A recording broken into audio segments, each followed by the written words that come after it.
Testing 1, 2, 3.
Good morning. We're going to get going in about 1 minute or so. Get going in about 1 minute or so.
Okay, let's get this meeting underway. Good morning, everyone, and welcome to the 59th meeting of the Planning and Housing Committee. Il est important de souligner que la ville d'Ottawa se trouve sur un territoire non cédé de la nation algonquine et Anishinaabe, dont la culture et la présence sont enrichies et continuent d'enrichir ces terres. May I get a roll call, please? Councillor Brockington, Here. Councillor Curry, Here. Councillor Dudas, Here. Councillor Johnson, Councillor Kavanaugh, Councillor Kelly, Present. Councillor Kitts, Here. Councillor Lowe, Councillor Tierney, Here. Councillor Troster, Here. Vice Chair Gower, Here. Chair of Quorum. Thank you very much. I think Councillor Lowe will be joining us after celebrating the flag raising for the nation of Sri Lanka shortly. This is a public meeting to consider the proposed comprehensive official plan and zoning bylaw amendments listed as items 5.1 and 5.2 on today's agenda. For the items just mentioned, only those specifically identified in the Planning Act who make oral submissions today or written submissions before the amendments are adopted may appeal the matter to the Ontario Land Tribunal. In addition, the applicant may appeal the matter to the Ontario Land Tribunal If council does not adopt an amendment within 90 days of receipt of the application for a zoning bylaw amendment and 120 days for an official plan amendment. To submit written comments on these amendments prior to their consideration by City Council on February 11th, 2026, please email or call the committee or council coordinator. Are there any declarations of interest? Nope. Are the minutes of our meeting number 58, December 3rd, confirmed? Confirmed. We have a response to inquiry which Councillor Troster would like to address with some questions. Is it the will of the committee that that be lifted? Yes, thank you. We have the Preston Street Extension application for which we'll receive a presentation. So we'll hold that item. For the 951 Gladstone and 145 Loretta, there are no registered speakers. My understanding, though, was that Councillor Troster may have wished to ask some questions about that. Yeah, just a couple. Thank Okay, you. we'll hold those for a couple of questions as well. I think committee was aware that I was contemplating bringing a motion with respect to that item. I won't be bringing that motion today. I'm anticipating bringing it to council when this item rises.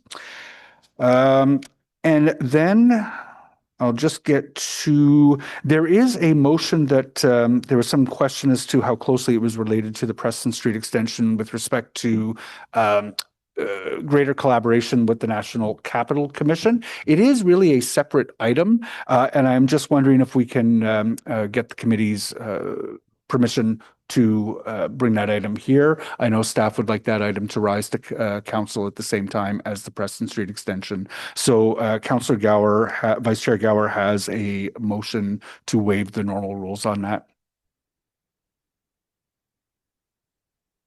I don't know. That committee waived the rules of procedure to bring this motion forward today. Thank you. Is that carried? Thank you. So going to the top, we'll go first to the response to inquiries on the issuance of N5, N12, N13, and AGIs at the Landlord Tenant Board in Ottawa. I'll give whichever city staff are best placed to answer any questions about that a chance to get to the mic.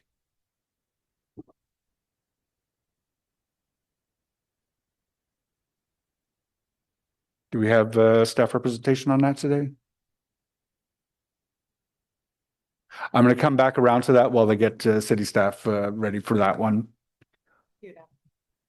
Yeah, we'll move on and come back to that one. There is the official plan amendment for the Preston Street extension. We are going to receive a presentation on that one. I'll let staff get prepared for that.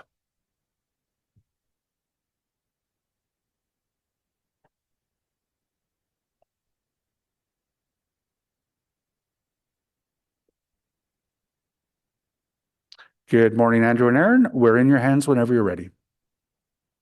Good morning, Chair. And there's a presentation if it could be loaded. Thank you. So my name is Erin O'Connell and Andrew McCrate, and we're both planners here to talk about this Preston Street extension today. Next slide.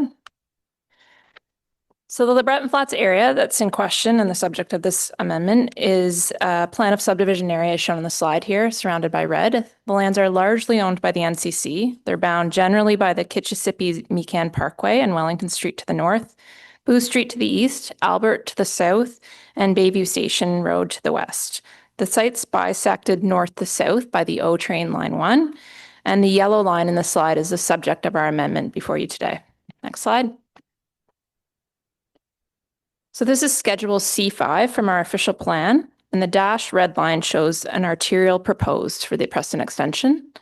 An extension to Preston Street, it's been in the city plans for likely several decades going on. We found some information that it was originally proposed in the 1970s, and it predates the more recent versions of the plans for LeBreton Flats, and importantly, the O Train Line 1 construction. This recommendation is to replace the arterial road with an active transportation bridge, and there's some related direction to staff on memorandums of understanding. Next slide, please. So how we got here, the NCC ran consultations starting in 2019. Approximately 5,000 people participated, and that resulted in a master concept plan for the LeBreton Flats area. The lands of this area west of Booth Street are going to include blocks for housing, commercial, parkland, open space, and new roads, approximately 4,500 new dwelling units, 80,000 square meters of commercial or office space, and a potential major event center. A decision on this amendment today will allow the continued works on the plan of subdivision for this parcels. This version before you of the master concept plan highlights the pedestrian and cycling bridge in the Preston Extension corridor, which would connect Preston Street to the south and Vimy Place to the north, instead of the road extension in its place. The master concept plan identified this as a more appropriate way to connect the districts within LeBreton Flats and for crossing the O Train Line 1. We have a planning policy framework that supports this amendment in both our official plan and our transportation master plan. Our official plan speaks to a transportation system that will move people efficiently and sustainably, promote walkable, livable neighborhoods. Transportation demand management strategies will be used to incentivize sustainable transportation modes. And the TMP speaks to prioritizing modes that are space efficient and that adding vehicular capacity to accommodate peak period travel demand is financially and spatially unfeasible. Next slide, please. So this is a photo showing the context of the site. It's looking west at the interface between the O train tracks and where the Preston extension would exist, and that's shown in the red circle. The entire LeBreton Flats area is within 400 meters of a transit station, either between Pimsey or Bayview Station. What's important to note is that when the O train was constructed, the grade lowers under Booth Street, so the tracks go under Booth Street. And at Preston, in contrast, they're at grade. And so what that means is constructing an extension as an arterial road in that location would require a bridge much higher and longer than Booth Street to clear the O train tracks. It was also transportation studies submitted as part of the application also concluded that it would also make traffic in the area worse and have significant impacts from a design perspective. It would be a barrier and split the community in two, with retaining walls limiting access between the east and west parcels. In contrast, building it as an active transportation bridge increases the pedestrian and cyclist accessibility to the O train stations, and that will hopefully ensure transit mode share targets that are envisioned for this area. Thank you, Aaron. Morning, Chair and members of committee. So as a continuation with all this momentum happening with the active plan of subdivision with the NCC, which is for all the lands west of Booth Street, the announcement from Capital Sports of purchasing all the parcels along Albert, which includes a parcel for a potential major event center right at Preston. You'll notice part of the staff report, there's document 4, which is the executed memorandum of understanding between the NCC and the city. We've worked very collaboratively together to address the broader planning considerations with all that's happening in LeBreton. The focus of that MOU is really to provide bus transit access to this NCC-owned roads, accommodate planned and unplanned detours for events, as well as labeling all the items that still need to be addressed through that active plan of subdivision application. Next slide, please.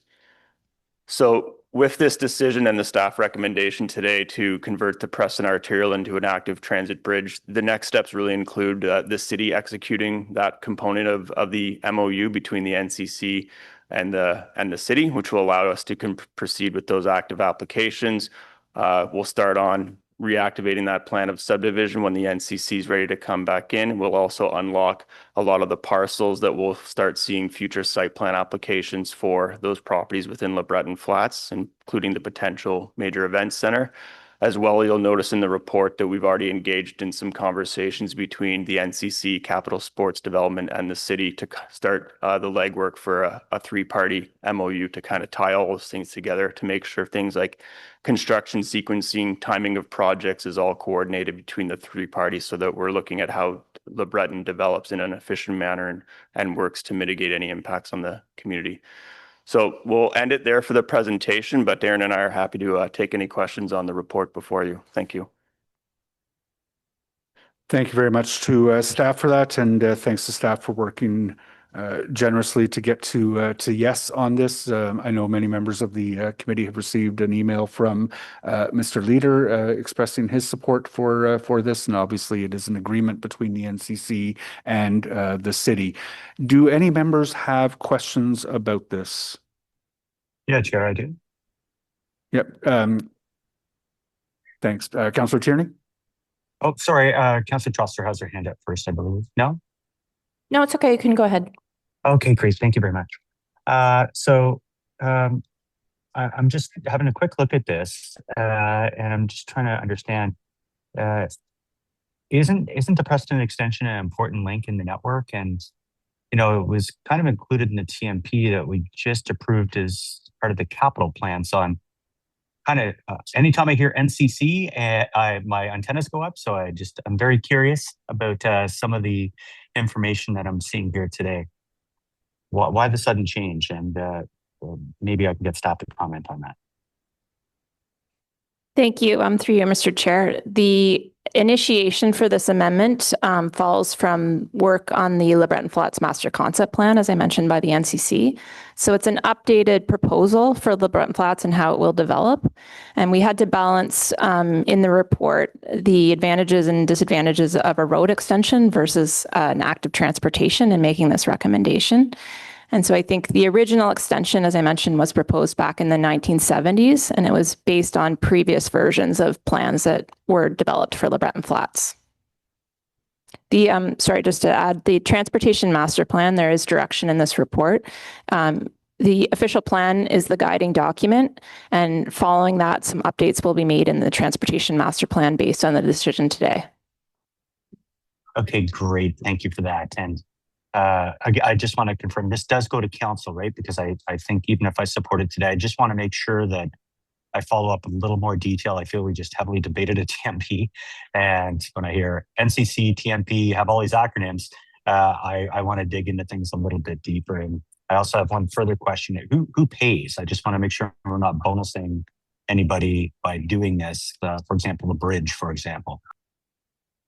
Yes, through you, Mr. Chair. The original Preston extension, because it was a road, would have been paid for through development charges. Because this is an applicant-led and initiated proposal to the amendment, the intent right now is that this will be applicant paid for, maintained, and constructed. Okay, that's really good news. Okay, thank you very much, Mr. Chair. I appreciate it. Thank you very much, Councillor Tierney. Councillor Troster? Thank you so much, Chair. And Chair Tierney, maybe I could provide a little bit more context because I know I filled you in a little bit over the last few years. I think the reason why we're seeing this after we debated the TMP is because the issue of the Senators Event Center was still really up in the air. And so, shortly after I was elected, the NCC came to me about this challenge with the pedestrian bridge and how this is what they wanted to see. And we were kind of in a deadlock between city staff and the NCC. It wasn't even about private car access. It was about transit access. The concern was, if there's a logjam, if there's a major event, how do we get people out of the site? And city staff, first of all, wanted to be absolutely sure that if the senators were purchasing that land, that they were okay with this. And as you saw, Mr. Leader sent a letter indicating support. And then the MOU that the city and the NCC were finally able to sign, because it did take a very long time, is giving in exchange for removing the Preston extension from the TMP, is giving the city access to the parkways for buses. And I will say that, I hear a ton about the impact on Little Italy and West Centertown of bridge traffic and, and a lot of concern about what could happen if the Senators complex opens and then there's more cars into the neighborhood. So I think this is a win-win overall. I was just wondering if city staff could explain how this bridge might link into existing active transportation networks in the area. Thank you, Councillor. So the design of the bridge has yet to be determined. There are some elements of that bridge construction that we've included in those memorandums of understanding that will need to be addressed. But essentially, it will link from Preston Street across the O-Train track lines and into the future public road network that will be part of the Le Breton Flats area to the north, and then eventually to the pathway network that extends along the river system. So there is a very well-developed and sort of a filtered permeability of the path network that will be advanced with this bridge. Right. And I mean, the city did invest $40 million in the redevelopment of Albert and the bike lane that shoots up beside the library. And I'll tell you, I've seen what the people traffic looks like on Booth Street exiting Blues Fest after a major concert. It's absolutely wild. It's shoulder to shoulder. So I do think this will help provide some relief. Anyway, I just really want to thank staff because, first of all, it was our transportation staff that really, raised the red flag and said, we need contingencies. We need to be able to move buses in the case of an emergency or a major event. And they made the city's agreement to remove the Preston extension from the TMP and to replace it with a pedestrian bridge contingent on having access to those parkways. And we were able to come to an agreement. So I do think it's a win-win. And we're going to get a beautiful pedestrian and cycling bridge paid for by the NCC. So that's also a win. So it's something my community is definitely in support of. And I do think it's a shame that unfortunately this couldn't be negotiated before we actually discussed the TMP. So technically the Preston extension was still in there when we voted on it. But I'll definitely be supporting this. And thanks so much for all the staff who worked on it. Thank you, Councillor Troster. Councillor Kavanagh. Thank you very much. It is very exciting. I think it's very positive. I'm curious why it's here instead of not at PWIC committee, since it's transportation infrastructure. So it's, but anyway, the NCC is taking care of it, from what I understand. I was curious why they didn't think of an underpass instead of a bridge, which often happens along the way as well, along the Kitchissippi. But whatever. I think it's positive. You've already asked my question about the connection. Albert Street's in good shape these days, but Preston is not. So that will need some, if we're allowed, it needs to be upgraded for bike lanes, I would think. So I don't know if there's any information on that. I don't have any information personally on upgrades for pedestrian infrastructure along Preston. There is bike paths that exist along the O-Train corridor that advances north-south that will link up to this pathway network. So there are a number of pathways in the area, but I know this is certainly on the radar of transportation staff about this change to the network. Yeah, if it's right in line. Anyway, it's good news. Thank you. Councillor Kavanagh, if I may, there's also the Trillium Path, which runs parallel to Preston, which is where people will typically cycle, and this will connect to it. So. Yeah, thanks. Jim Wallace. Thank you. I just wanted to answer the question about why it's here instead of PWIC. Because it was put into our official plan, it requires an official plan amendment to take it out. So it's not just a transportation thing. It's legislated in terms of the way we have to do it from an OP amendment. Thank you very much. I had the same question. I don't see that there are any further questions on this item. Are the recommendations of staff carried? Carried. Thank you very much. We'll move to the OPA and zoning bylaw amendment at 951 Gladstone and 145 Loretta. And I know Councillor Troster had some questions on that one.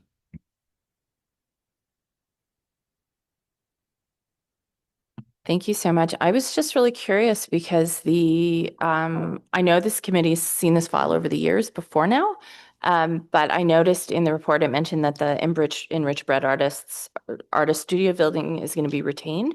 So is the intention for those artists who use those studios to be able to return to those spaces when the development is complete?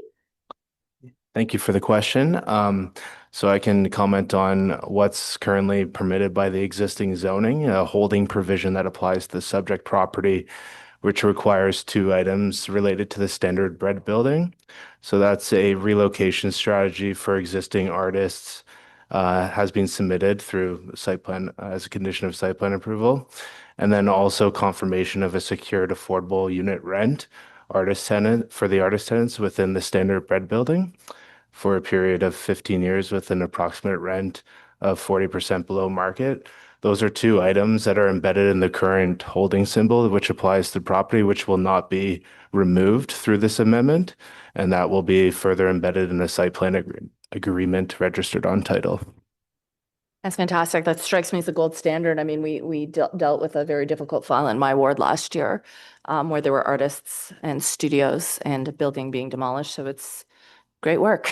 Everyone who worked on that. Thank you. I just want to clarify that because the EBA building is really beloved. Their artists are beloved, and it's one of the very few downtown studio spaces still available. So thank you. Thank you very much, Councillor Troster. And certainly I can just reassure that is one of the things that my office and I are laser focused on. I did promise to, I'm sorry, I don't see any other questions. I did promise to pass on the concerns that the Hintonburg Community Association has with respect to a paucity of 3-bedroom units. And I know that this will be a consistent discussion as we go along. I will just note, though, that currently it's an industrial site and there is no housing at all. But I am certainly sympathetic to their concerns that we do need some of those larger multi-bedroom units in order to maintain family-friendly housing in the neighborhood. So thank you for that. Our recommendations 1 and 2 of staff carried? Carried. Sorry,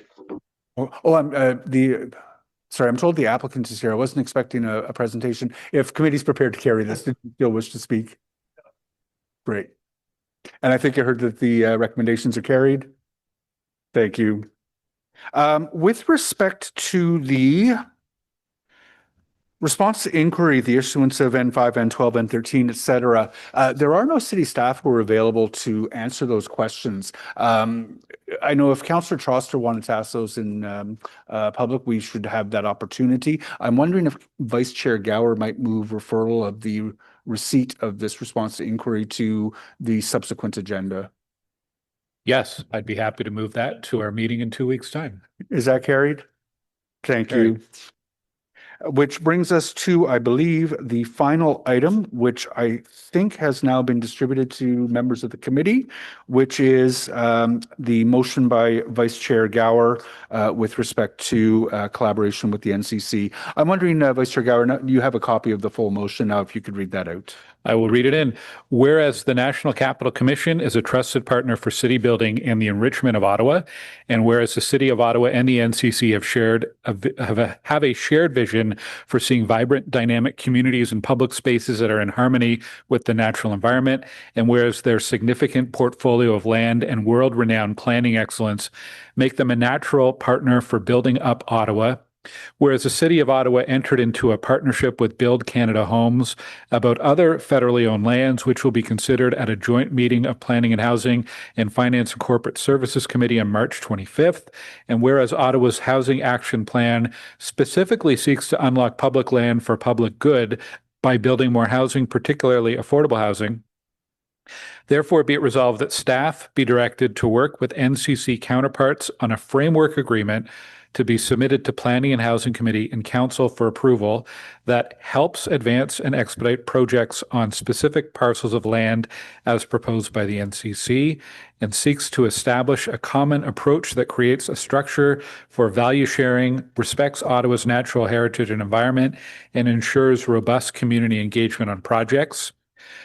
Assumes a process that will be transparent to the public and involve public consultation, albeit within an expedited timeline, and provides a framework for the NCC and the city to act as partners to ensure greater alignment and to maximize co-benefits in addressing the need for affordable housing supply in the short term.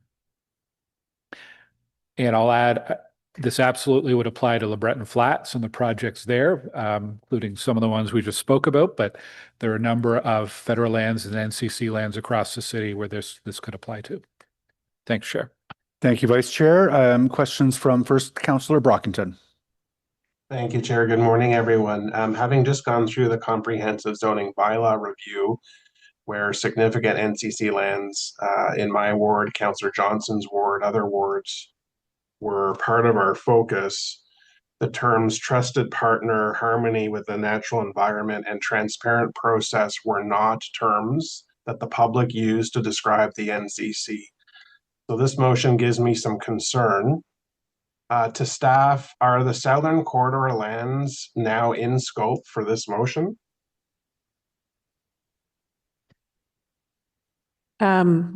So thanks for the question. Through the chair, this is GM Wallace. I would say that should this motion pass through committee and council, we would be bringing back some sort of memorandum of understanding or agreement that would have to specifically identify parcels. The conversations we've been having with Build Canada Homes is around how do we work together on the process of moving the lands forward so that we can do things in parallel as opposed to the sequence of application review that happens under planning typically. So how do we work together? It would require the lands to be identified in that agreement for it to work. So I do think there would be a full conversation about whether or not how the process would work and which projects this would apply to. I know that there has been some interest from the NCC to consider something similar to what Build Canada Homes has been talking about. They also are under pressure to see housing happen on their lands. Obviously, not all their lands, and that's really, I think, the detail that matters. Where are we talking about, and what is the city comfortable in trying to move forward? So if this goes, I see this as an exploratory piece that would allow us to bring a report back at the same time we're having a conversation about Build Canada lands to see, or Build Canada Homes to see if it should, something similar should apply to NCC lands, and if so, where and how. Okay, I appreciate that. So I assume this motion needs to be ratified by city council, and then if you have that ratification, you would then have marching orders to bring a report back. I think it's March 25th, and that's where we would see identified parcels throughout the city. Is that my understanding correct? Yes, that's correct. Okay, so this decision does have to come to council next week? Yes, if it passes the committee here today, it would go to council next week. Okay, thank you for that added clarity. Thanks, Chair. Thanks, Councillor. Councillor Johnson? Thanks, Chair. So yeah, I mean, to follow on Councillor Brockington's comments, obviously during the zoning bylaw, we saw over 50 delegations, 30 of which were about NCC lands in the Southern Corridor.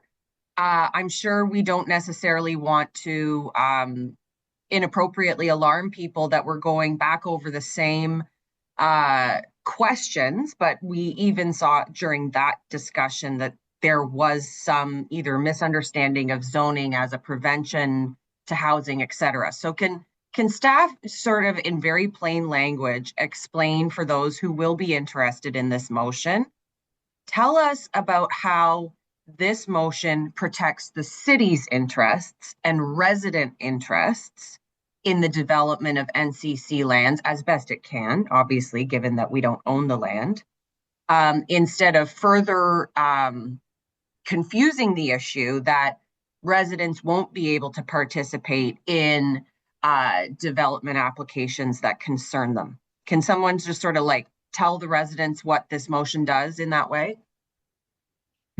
Through the chair, I will try.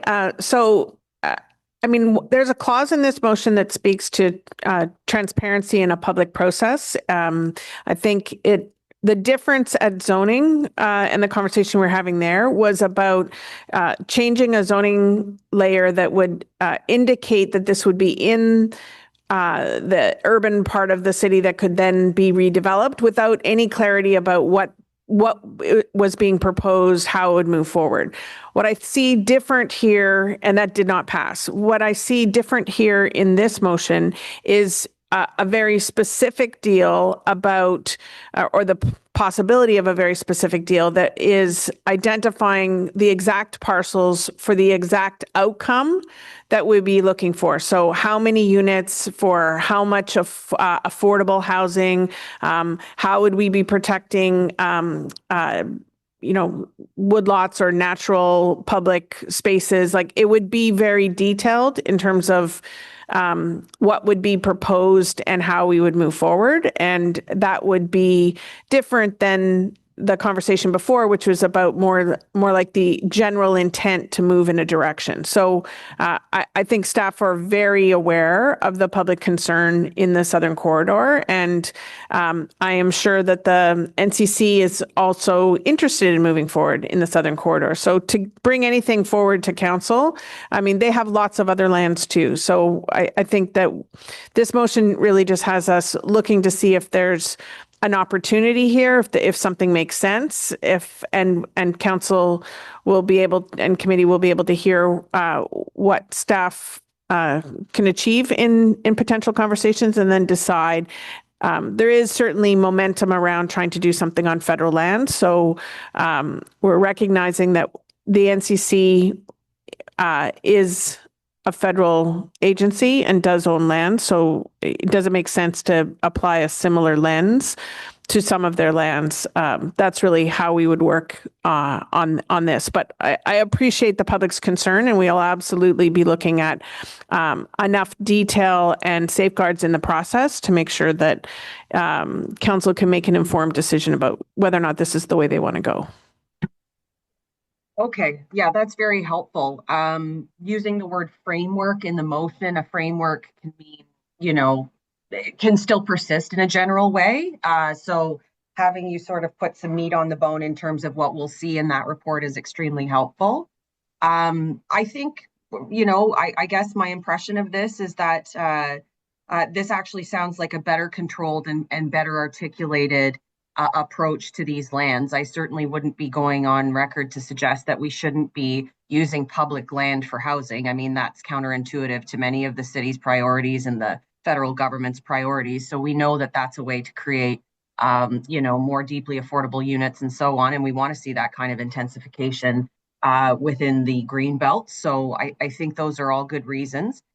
So I'll support this motion. I think, I just want to make sure that by creating a framework, I know I'm sort of, being parochial here, but, we do have a baseline Maryvale secondary plan that we are working on with the NCC to try and get some of that, proposals, make those proposals more visible to residents in terms of zoning. So I don't want to create multiple places for residents to think they've got to chime in. I want to be assured that the process that's in place currently for NCC lands in my secondary plans is the place where residents need to participate. Can you confirm that, please?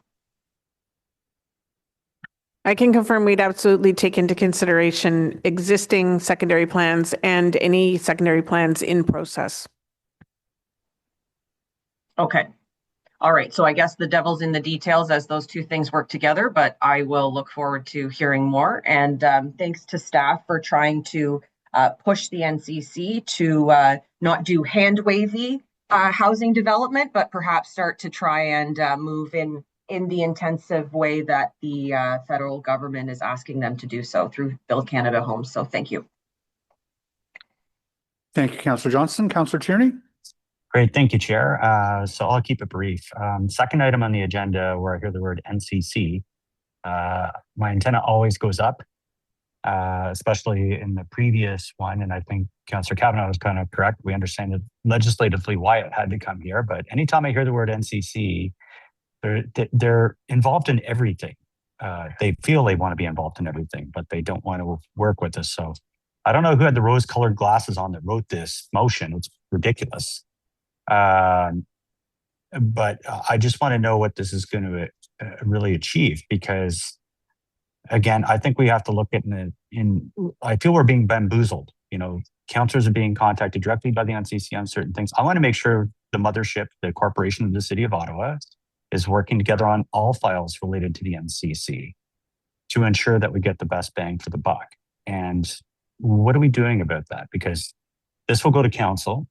I'm almost thinking we need I hate a subcommittee or a further committee, but we need a group with some councillors on it that are in the know, maybe chairs of committees about all files in the NCC, just to make sure everything's coordinated.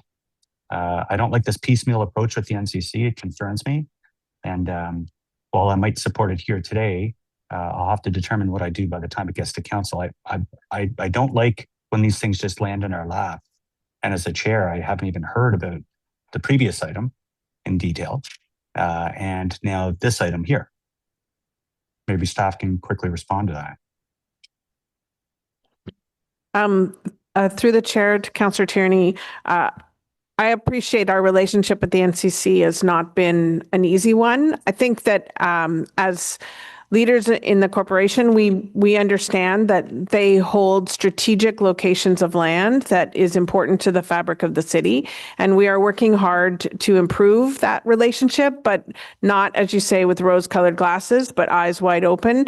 The Le Breton Flats negotiations, this conversation would all be done and is being done with GMs and directors across several departments working together to make sure that there is no unintended consequences or misunderstandings. And we're also trying to coordinate things so that we don't have an agreement, but then realize it falls apart later because of some piecemeal pieces that we didn't lock down with our relationship and then come back to hurt us in the end. So we are being very cautious, but we also recognize that it is much more productive if the city can develop a more partnership type relationship with the NCC, and we are treading carefully. So I would say that coordination is already happening inside the corporation across the various departments, and I welcome the conversation about chairs of various committees that have some shared interest. I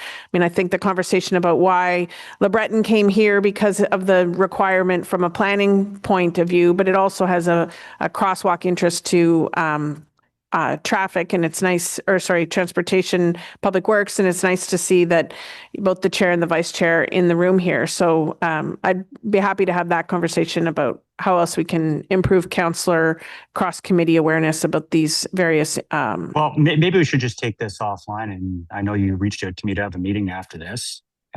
Maybe just, again, to ensure, obviously, you know, you have our transit chair that's there as well. And I don't know how you decide who gets informed about items that are related to the NCC. I think that's a concern. I think all members of council should know what's happening. And if that requires some kind of committee to make sure that that is happening. I know you're still relatively new to the city, but this is decades long that we've had challenges with the NCC. And I'd hate for them to bamboozle us on a whole series of items. But I can take this offline as you requested and have a meeting with you. Thank you. Thank you very much, Councillor Tierney. Councillor Kavanaugh? Yeah, thank you, Chair. This is interesting. It's like an omnibus approach to all the NCC properties. And so that's interesting because there's a lot of them. I've got quite a few in Bay Ward, and they're near transit. And we need affordable housing, so we need to plan together. Will there be opportunity for the local councillors to be involved? Because we are already quite aware of the properties that are at stake that are the most viable. I can give examples such as right near Lincoln Field, right at Carling Avenue.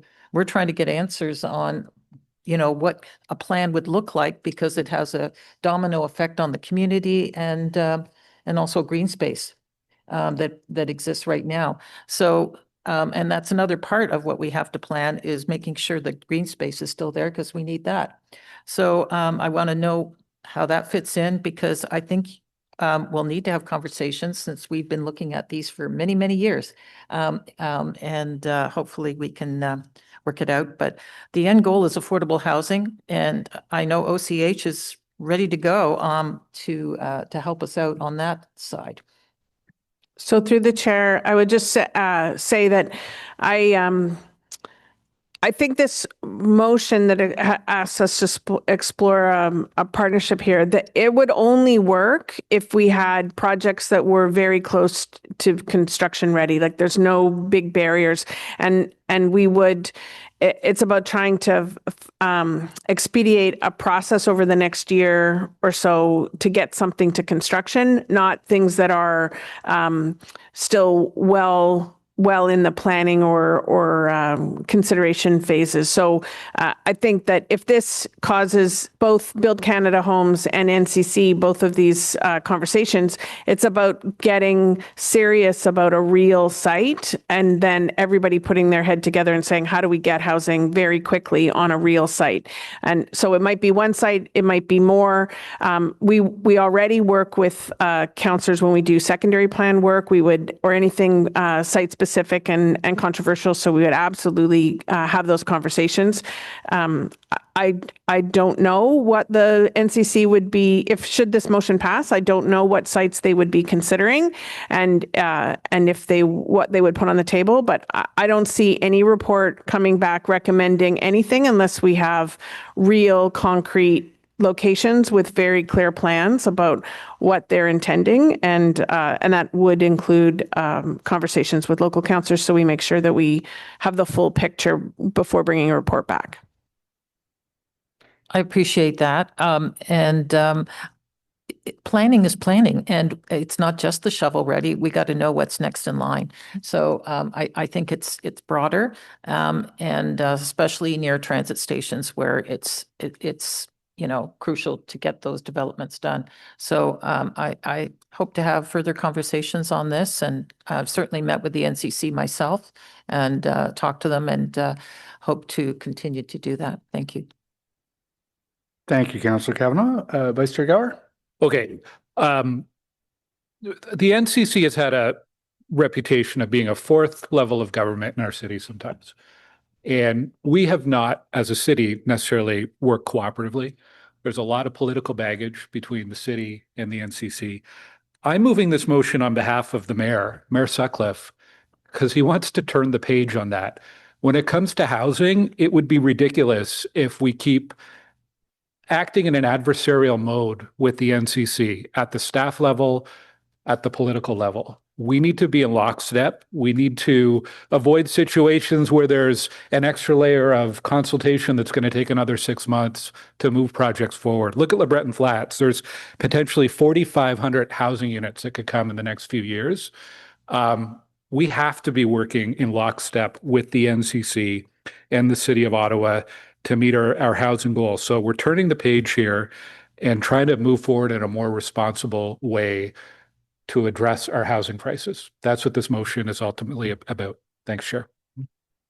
Thank you. Well said, Vice Chair. I don't see any further hands up. I did have a question around timing. The motion doesn't speak to timing. I'm assuming that it's sort of being deliberately left up in the air. We don't have, for example, that joint FinCo PHC meeting as a deadline or anything like that. When did staff contemplate that we might have this framework agreement ready for proposal to committee and council? So as I understand the way the motion is written, we would come back in tandem with the Build Canada Homes, because that's already a special meeting. I believe it's March 25th. With the Finance Committee and the Planning Committee. So we would bring any discussion at the same time so they can be considered together. Okay, that's not written explicitly into the motion that I can tell. So that's good clarity, and that is your intention to try to work towards that joint PHC FinCo meeting. Thank you for that. I don't see any further hands up. Is this item carried? Carried. Thank you very much. Which is the end of the substantive agenda today. I don't see any inquiries. Did anyone have any inquiries that they wanted to place today? Nope. We don't have any other business. We are adjourned until PHC meeting on February the 18th, 2026, which will be followed by a joint PHC and Agriculture and Rural Affairs Committee meeting also on February the 18th. Thank you very much, everyone.